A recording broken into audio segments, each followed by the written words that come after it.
Good morning everyone. कैसे हैं आप सब? उम्मीद करती हूँ आप लोग अच्छे होंगे। जैसा कि आप लोग स्क्रीन पे देख पा रहे हैं, आज हम लोग पढ़ेंगे क्लास 11 का गुलिस्तान अदब, जो आपकी किताब है उसका चैप्टर नंबर 6, जिसका क्या नाम है? गोरी ओ गोरी। ठीक है, गोरी हो गोरी ये आपका चैप्टर है, ये आपका मुख्तसर अफसाना है। ठीक है, तो पहले हम ये जानेंगे कि मुख्तसर अफसाना किसे कहते हैं, फिर सैयद रफ़ीक हुसैन साहब जिन्होंने इसको लिखा है उनके बारे में पढ़ेंगे, और उसके बाद जो हमारा ये अफसाना है गोरी हो गोरी, इसका खुलासा देखेंगे, क्वेश्चन आंसर्स को देखेंगे और फिर वीडियो को फिनिश करेंगे। ठीक है, तो हमारे वीडियो का पैटर्न सेम ही रहेगा। तो चलिए शुरू करते हैं। साथ ही मैं आपको बता दूं इससे पहले कि जितने भी चैप्टर आपके आ रहे हैं, जैसे आज़ाद बख्त की जो सरगुज़िश्त है, या मिर्ज़ा मज़हर जाने जाना है, या सवेरे जो कल आँख मेरी खुली है, या मीर बाक़र अली है, ये चारों चैप्टर हमने अपलोड कर दिए हैं। बीच में आपका चैप्टर नंबर 4 जो था याददाश्त बखैरिया, वो चैप्टर आपका नहीं आ रहा है, इसलिए हमने उसे नहीं पढ़ाया है। हाँ, जैसे आपका सिलेबस कंप्लीट हो जाएगा तो मैं वो चैप्टर्स भी पढ़ा दूंगी जो नहीं आ रहे हैं। ठीक है, कि अगर आप अपनी इंफॉर्मेशन के लिए, अपने नॉलेज के लिए पढ़ना चाहें तो आप उसे वहाँ से पढ़ सकते हैं। ठीक है, तो चलिए आज हम अपना चैप्टर शुरू करते हैं।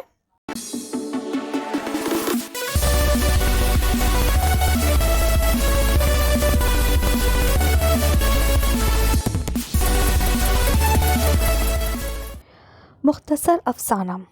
मुख्तसर अफसाना जदीद दौर की अहम नस्र सिन्फ है।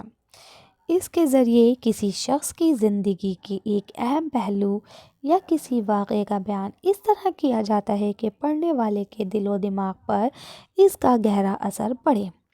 ठीक है, मैं आपको पहले भी कई बार बता चुकी हूँ कि सबसे पहले दास्तान आई, और जब दास्तान बहुत क्योंकि तवील होती थी और लोगों पास वक्त नहीं बचा, तो उन्होंने नावल को पढ़ना शुरू किया। ठीक है, और जब नावल के लिए भी फिर उनके पास वक्त नहीं बचा, तो उस चीज़ को और छोटा कर दिया गया।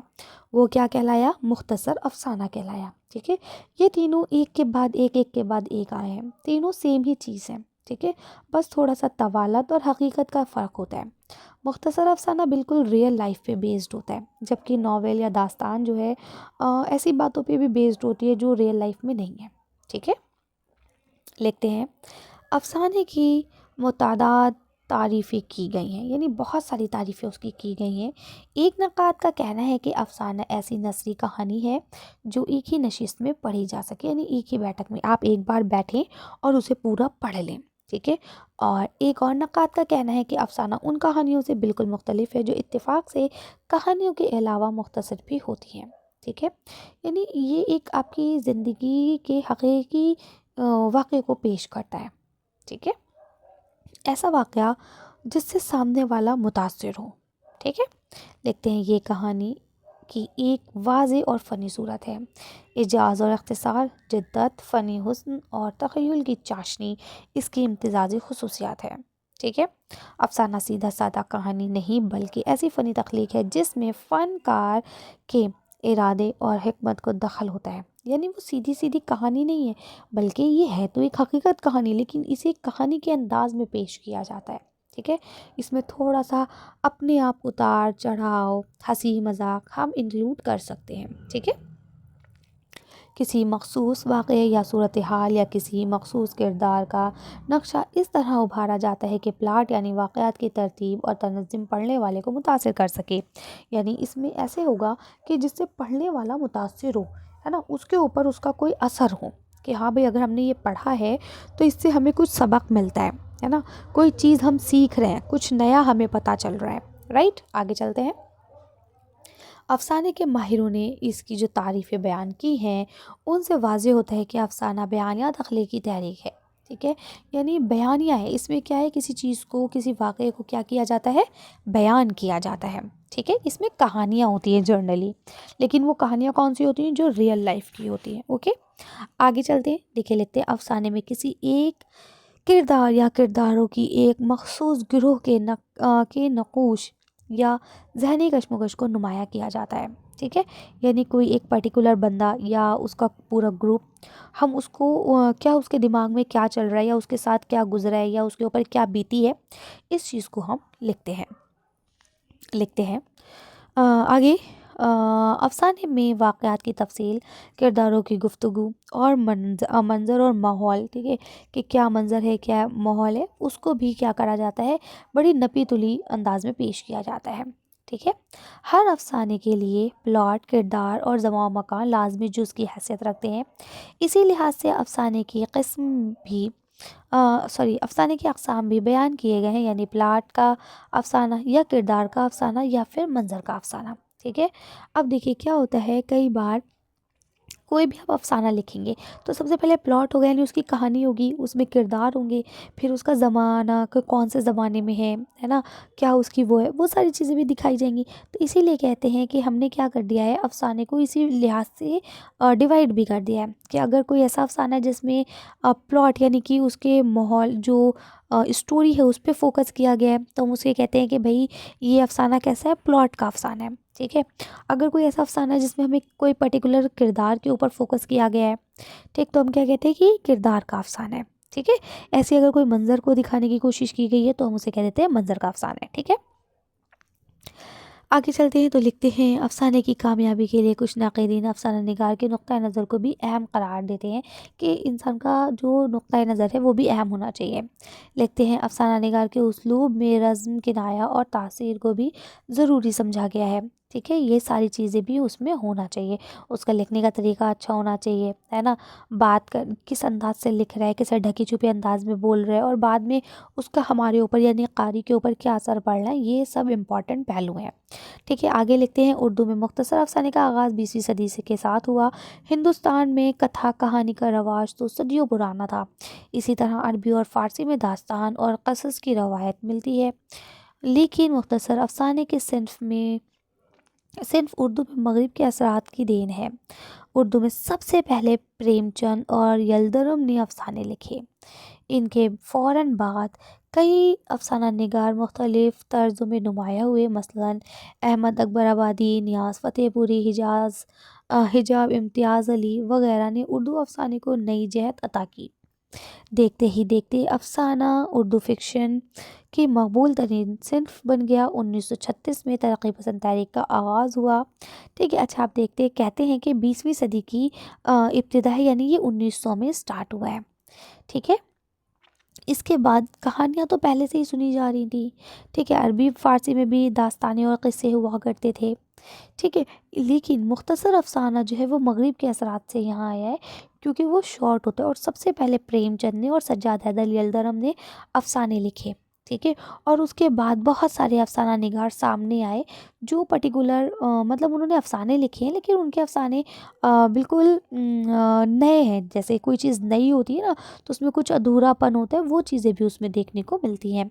फिर लिखते हैं, 1936 में तरक्की पसंद का आगाज़ होता है और इसी साल प्रेमचंद का इंतकाल भी हो जाता है। ठीक है। और तभी उससे कुछ साल पहले ही, है ना, यानी 1932 में, कब, 1932 में, तो अंगारे की अशात होती है। ठीक है। जिसे बाग़ियाना करार देकर क्या करते हैं, इस मजमूए को, इसमें 10 अफ़साने हैं, ये कहा जाता है 9 अफ़साने हैं और एक ड्रामा है, और इसमें ना टोटल 4 लोगों ने मिलके ये सारी चीज़ें लिखी हैं। ठीक है। तो इसमें ना बाग़ियाना करार दे दिया था अंग्रेज़ों ने और इसे जला दिया था। ठीक है। और लिखते हैं ना, इन कहानियों ने मौजू और फ़न दोनों एतबार से नए तजुर्बे की बुनियाद डाली। इसके बहुत पहले प्रेमचंद, जो कि 1880 में पैदा हुए, 1936 में इनका इंतकाल हो गया, ने उर्दू अफ़साना निगारी को उरूज पर पहुंचा दिया था। ठीक है। प्रेमचंद ने हकीकत निगारी और नफ्सियाती किरदार निगारी के साथ मशरक़ी यूपी के देहातियों की ज़िंदगी और कौमी ज़िंदगी में नुमाया होने वाले सियासी और हरती जो तजुर्बात थे उनको भी नुमाया किया था। देखिए, प्रेमचंद के जो अफ़साने हैं ना, उनका हीरो ही गांव का देहाती किसान है, गरीब किसान है। ठीक है। वो यही चीज़ दिखाने की कोशिश करते कि अंग्रेज़ों ने या बड़े बड़े लोगों ने, ज़मींदारों ने किस तरह से गरीब किसानों का इस्तेसाल किया है, उनका शोषण किया है। ठीक है। तो यही चीज़ें उन्होंने दिखाई हैं। उनके सारे अफ़साने आप पढ़ेंगे, एक एक अफ़साना उनका किसी न किसी गांव के ही इंसान पर होगा। ठीक है।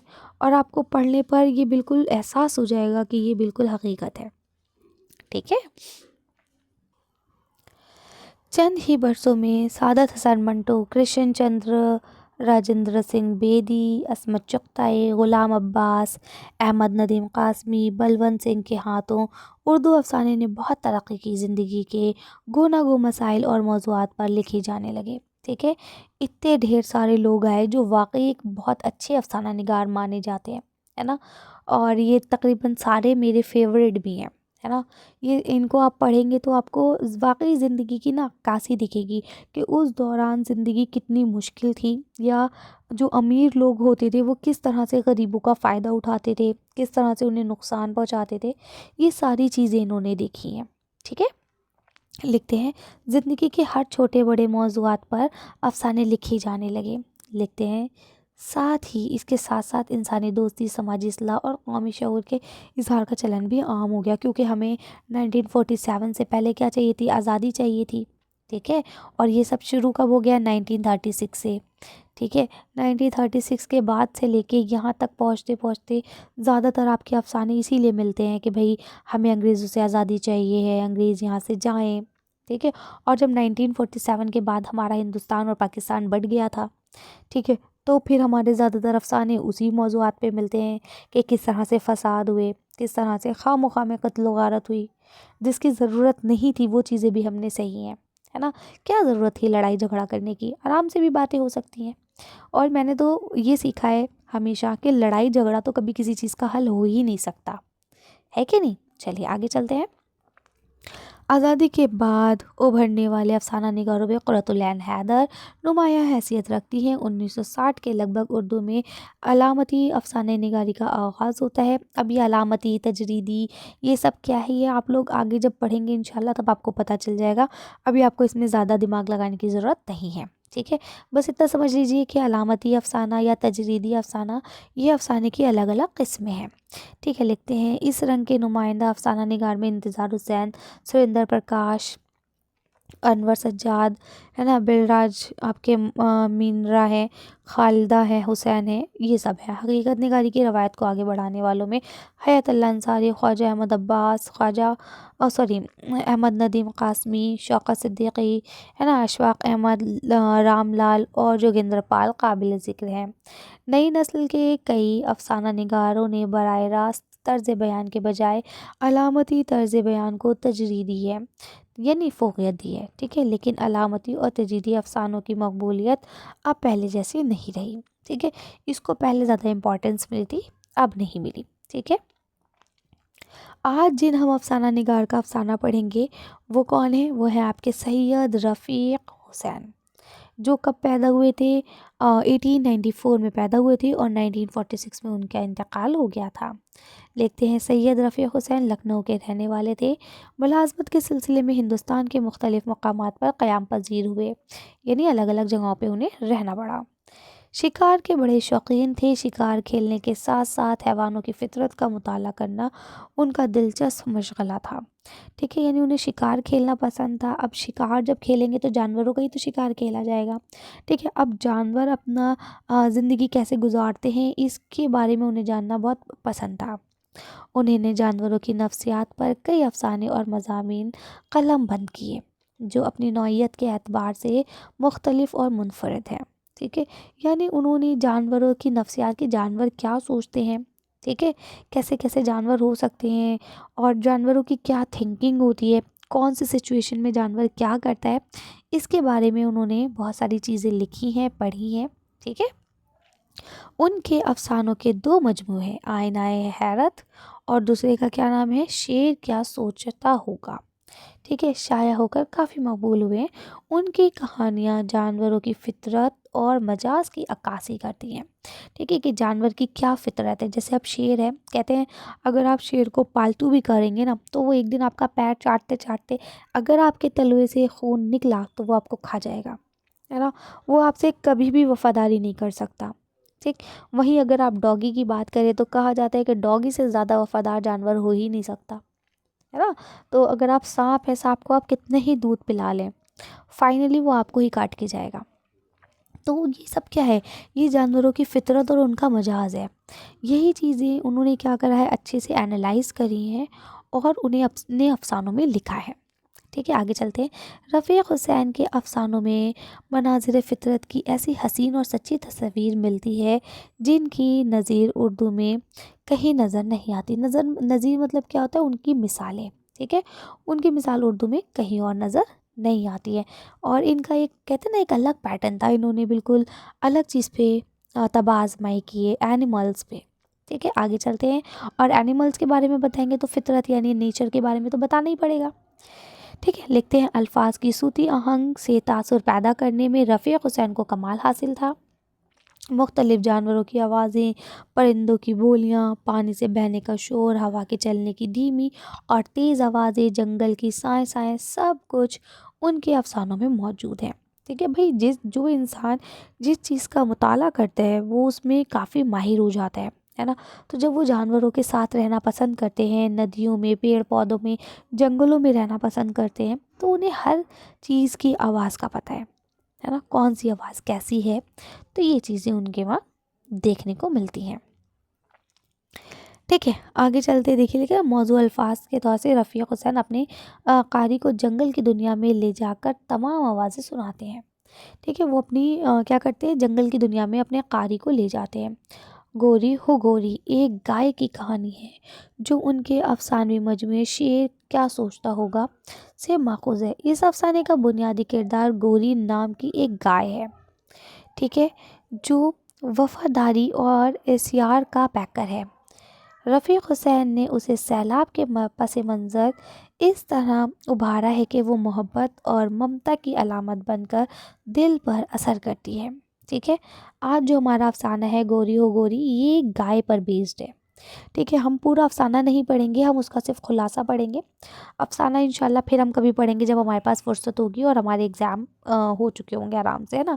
फ़िलहाल आपको देखिए स्टोरी पता होना चाहिए, इसलिए मैंने कहा कि खुलासा ही हम पढ़ लेते हैं। खुलासे से आपको स्टोरी वाज़ेह हो जाएगी कि स्टोरी क्या है, और उसके बाद क्वेश्चन आंसर्स देखेंगे। ठीक है, लिखते हैं, चौमासे की अंधेरी रात, ठंडी हवाएं, झींगर की करख्त आवाज़ें, मेंढकों की टटर और उल्लुओं की हक हक फिज़ा में गूंज रही थी।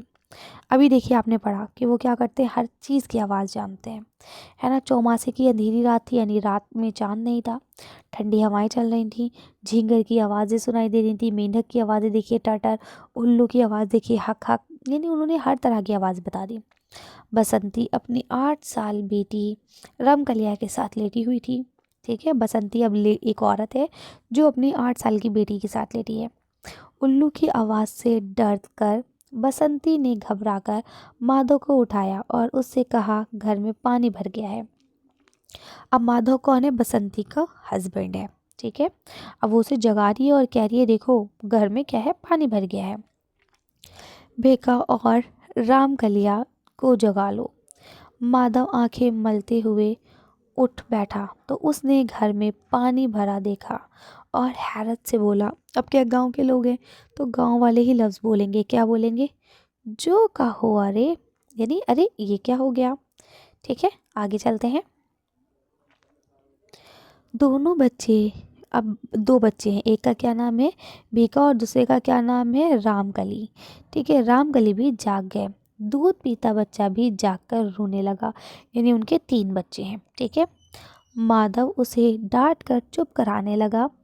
पानी के चढ़ने की आवाज़ें आ रही थी, बच्चे बसंती से लिपट, अब क्या चिपट गए, माँ से बच्चे चिपट गए। ठीक है, पानी बढ़ता जा रहा था और बच्चे भी रो रहे थे। माधव दरवाजे की तरफ जाने लगा तो बसंती रोई। ठीक है, क्या बोली, अजी जावत कहाँ हो जी, बाहर से किसी की आवाज़ आई, माधव भैया बाढ़ आ गई। ठीक है, जानवर चिल्लाने लगे, हलचल मच गई, सब जाग गए। रामू ने रामकलिया को कोठे की सीढ़ियों पर खड़ा कर दिया। ठीक है, अब ये रामू एक नया आदमी आ गए, उन्होंने क्या काम करा, रामकलिया को जल्दी से सीढ़ियों पर खड़ा कर दिया। ठीक है, भीका को गोद में लिया और सामान समेटने लगा। बसंती लड़की को गोद में लेकर उसकी मदद करने लगी। ठीक है, अब देखिए क्या है, बाढ़ आ रही है, तो बाढ़ के वक्त क्या करना होता है, हमें ज़रूरी जो सामान है ना, सिर्फ जैसे पैसे या खाने का सामान, वो जल्दी से लेके भागना होता है। अगर आप सब कुछ लेने में लग जाएंगे ना, तो आपको पता है बाढ़ में 1 सेकंड में पानी पूरा भर जाता है और फिर इंसान डूब के मर सकता है। ठीक है, जल्दी से उसने क्या करा, रामकलिया को गोद में ले लिया और लेके जल्दी जल्दी उसकी मदद करने लगी। शोर उठा, भागो माधव, पानी रानों तक आ गया है, यानी कहाँ तक आ गया, आपके थाई तक पानी आ चुका है। फिर देखते ही देखते पानी कमर तक आ गया। ठीक है, बसंती ने रोते हुए, ठीक है, हल्की सी आवाज़ निकाल कर क्या कहा, तू चल मैं लाता हूँ। बसंती ने बिस्तर और खाने के सामान को भी ले लेने के लिए कहा, यानी उसने कहा तू चल मैं आ रहा हूँ, जल्दी से निकलो यहाँ से तुम लोग, है ना। लेकिन उसने क्या कहा कि कुछ खाने का सामान ले लो, कुछ ओढ़ने का बिस्तर ले लो। इतने में कुछ लोग घर में आ गए और उन दोनों को बाहर खींच लिया। बसंती, ठीक है, अब क्या हुआ, कुछ लोग जल्दी से घर में आ गए और उनको भी बाहर निकाल लिया, क्योंकि गांव में ये एकार जो है ना बहुत ज़्यादा होता था। वहाँ पे लोग अपनी फ़िक्र नहीं करते थे, अपने पड़ोसियों की फ़िक्र करते थे, अपने आसपास वालों की फ़िक्र करते थे कि भाई कहीं ऐसा तो नहीं है कि किसी और को कोई तकलीफ़ हो रही हो। ठीक है, बसंती ओढ़ने बिछौने और खाने पीने ही के लिए तड़प रही थी। ठीक है, तड़पती रही कि भाई मुझे ये भी दे दो, ये भी दे दो। ठीक है, इस गड़बड़ में सब कुछ वहीं रह गया। यार या तो इंसान अक्लमंदी से काम करे, है ना, लेकिन वो घबरा गई और सब कुछ वहीं छोड़ के आना पड़ा, अंधेरा हो गया। बसंती ने रामकलिया को उठाने के लिए कहा, किसी ने जवाब दिया कि उसे उठा लिया है। ठीक है, तू बाहर निकल। सब बाहर निकले और अंधेरे में एक दूसरे से बिछड़ गए। अंधेरे में लोग एक दूसरे को आवाज़ देते रह गए। ठीक है, अब क्या हुआ, सब लोग जल्दी जल्दी घर से बाहर निकल गए और कहाँ चले गए, बाहर आ गए, अंधेरा है, सब एक दूसरे से अलग अलग हो गए। ठीक है, दहाड़ती भैंसें चिल्लाती, गाय मिमियाती, बकरियां रोते, बच्चे सहमी, औरतें पुकारते, मर्द सब भीगे पानी टपटपाते रेल की पटरी पर चढ़ गए। ठीक है, अब रेल की पटरियाँ थोड़ी ऊंची बनी थी, तो सब जाके रेल की पटरियों पे बैठ गए। अंधेरी रात में सोनी पटरियाँ आबाद हो गईं। थोड़ा इत्मीनान हुआ तो आदमियों की मर्दमशुमारी और मतलब उन्होंने गिनना शुरू करा कि सारे आदमी जगह पे हैं या नहीं, और जानवरों की गिनती की गई तो मालूम हुआ कि एक चमार का लड़का और रामकलिया कम थी, यानी 2 बच्चे गुम हो गए थे, एक रामकलिया और एक चमार का बच्चा। दोनों के माँ बाप अपने बच्चों के वास्ते बिलख बिलख कर रोने लगे। साथ ही माधव की गाय गौरी भी अब क्या कर रही थी, खड़ी रिरियाती थी, तो कहाँ कहाँ आवाज़ निकाल रही है। ठीक है, इसका बछड़ा भी क्या है, बिछड़ गया है। ठीक है, रोती हिचकिचाती और रोजी हिचकियाँ लेती बसंती के पास बोलती हुई गाय आई। ठीक है, अब गाय देखिए किसकी है, बसंती की है। ठीक है, तो गाय जिसकी होती है ना, एनिमल अपने मालिक को बहुत अच्छे से पहचानता है, ख़ास तौर से गाय बकरी ये लोग तो बहुत ज़्यादा। ठीक है, तो वो अपनी मालकिन यानी बसंती के पास आई। बसंती ने उसकी गर्दन में बाहें डाल दी। ठीक है, बसंती ने भी क्या करा, उसे जल्दी से बाहें डाल दी उसकी गर्दन में। ठीक है, और क्या करेंगी, और वो भी उसके साथ रोने लगी। ठीक है, गाय ने अभी उसका साथ दिया। ठीक है, अब दोनों लोग साथ में बैठ के रो रहे हैं, गाय भी रो रही है और बसंती भी रो रही है। गाय ने चिल्ला चिल्ला कर, रामकलिया ने रो रो कर सुबह कर दी। दोनों लोग अब साथ में रो रहे हैं, गाय चिल्ला चिल्ला कर रो रही है और रामकलिया अपनी आवाज़ में रो रही है। ठीक है, सुबह होने पर लोगों ने क्या करा, औरों की तरफ देखा, लेकिन वहाँ कुछ बाकी ना था, यानी गांव बिल्कुल उजड़ गया था। इधर रामकलिया रात भर पानी से डरती रही। एक कोने में वो बैठी थी और दूसरे कोने में सांप, ठीक है, गेंद मारे बैठा था। रामकलिया ने डर के माँ के आंखें मूंद ली। उसी वक्त उसके कान में गोरी की आवाज़ पड़ी। ठीक है, उसी वक्त उसको क्या लगा कि शायद गोरी आ रही है। उसने गोरी को गोरी होरी गोरी कहकर उसे चीख चीख कर बुलाया, मगर गोरी ने उसकी तरफ रुख न किया, बल्कि उस तरफ चली गई जिस तरफ उसका बछड़ा था। अब क्या है, रामकलिया भी गायब हुई थी और उसका बछड़ा भी गायब हुआ था। ठीक है, अब वो वहाँ गई है तो रामकलिया और बछड़ा दोनों क्या है, जिंदा है। ठीक है, तो वो गोरी अपनी मतलब गाय को बुला रही है, गाय उधर नहीं जा रही है, गाय किधर जा रही है, अपने बछड़े की तरफ जा रही है। उसने देखा बछड़ा खूंटे से बंधा हुआ है और पानी अगर 1 इंच भी बढ़ जाएगा तो वो नाक तक आ जाएगा और उसका बछड़ा डूब जाएगा। वो रामकलिया की तरफ आई। इधर रामकलिया डर के मारे बेहोश हो चुकी थी। गाय ने जबान से चाट चाट कर उसे होश दिलाया और गोरी गाय के पीठ पर चिपक कर, अब देखिए जो रामकलिया है वो बेहोश हो गई थी, लेकिन उसने उसे होश में लाया और अपनी पीठ पर बैठाला। ठीक है, और उसे लेकर फिर बछड़े के पास आई। ठीक है, और उसके चक्कर लगाने लगी। रामकलिया समझ गई थी कि इसे क्या है, रस्सी खोल देना है। बछड़ा आज़ाद हो गया और गाय ने दोनों को लेकर उसी रेल की पटरी की तरफ आ गई। ठीक है, बसंती ने उसे देखकर गौरी माता की जय का नारा लगाया। ठीक है, तो अब देखिए इससे आपको एक बात पता चली क्या, कि गाय भी पहले अपने बच्चे के पास गई, है ना, और जब उसे ये लगा कि शायद मैं उसे नहीं बचा पाऊंगी, तब वो गौरी के पास आई, नहीं रामकलिया के पास आई, है ना। तो देखिए इससे 2-3 बातें हमें पता चलती हैं। एक ये कि ममता सबसे इम्पॉर्टेंट चीज़ है ना। सबसे पहले वो अपने ही बच्चे को बचाने गई। और दूसरी इम्पॉर्टेंट बात ये पता चलती है कि देखो वो कितनी समझदार थी। उसे जब ये लगा कि मैं खुद नहीं बचा सकती हूँ, तो वो रामकलिया के पास गई और उससे कहा कि चलो घोल खोलो चल के, है ना। अब देखिए यहाँ मुश्किल सवाल जवाब दिए गए हैं, तो इसमें अगर हम देखते हैं मशक़ी सवालात में, तो पहला लिखा है माधव और बसंती मूसलाधार बारिश में अपना घर छोड़कर क्यों भाग रहे थे। क्योंकि वो मूसलाधार बारिश जो है वो सैलाब बन गई थी, है ना, बाढ़ आ गई थी। बसंती की बात सुनकर गौरी ने क्या किया, ठीक है, दोनों लोग रोने लगे। आगे चलिए, यहाँ देखिए लिखा हुआ है गौरी ने रामकलिया को किस तरह बचाया। तो उसने क्या करा, पहले उसे चाट चाट के होश में लाई और इस तरह से उसे बचा लिया, अपनी पीठ पे बैठा लिया। अगला लिखा है रामकलिया ने गौरी के बछड़े को कैसे बचाया था, उसके लिए क्या किया। तो उसने क्या करा था, जो रस्सी थी ना उसे खोल दिया था। अगला लिखा है ममता के जज्बे के आगे तमाम जज्बे हीच हैं। हीच है यानी छोटे हैं, बेकार हैं। इसकी वजाहत कीजिए। तो ये आप यहाँ लिख सकते हैं कि भाई उसने कैसे अपने बच्चे को बताया, इससे ही पता चलता है। गौरी के किरदार पर मुख्तसर लिखिए कि गौरी का किरदार कैसा था। तो आप ये लिख सकते हैं कि गौरी कैसे थी। ठीक है, मतलब किस तरह से उसने सबको बचाया है। ठीक है, इसके बाद ये कुछ आपके अमली काम है, ये आप लोग कर लीजिएगा। वैसे आपके स्कूल में करवाए जाएँ तो करिएगा, नहीं करवाए जाए तो मत करिएगा।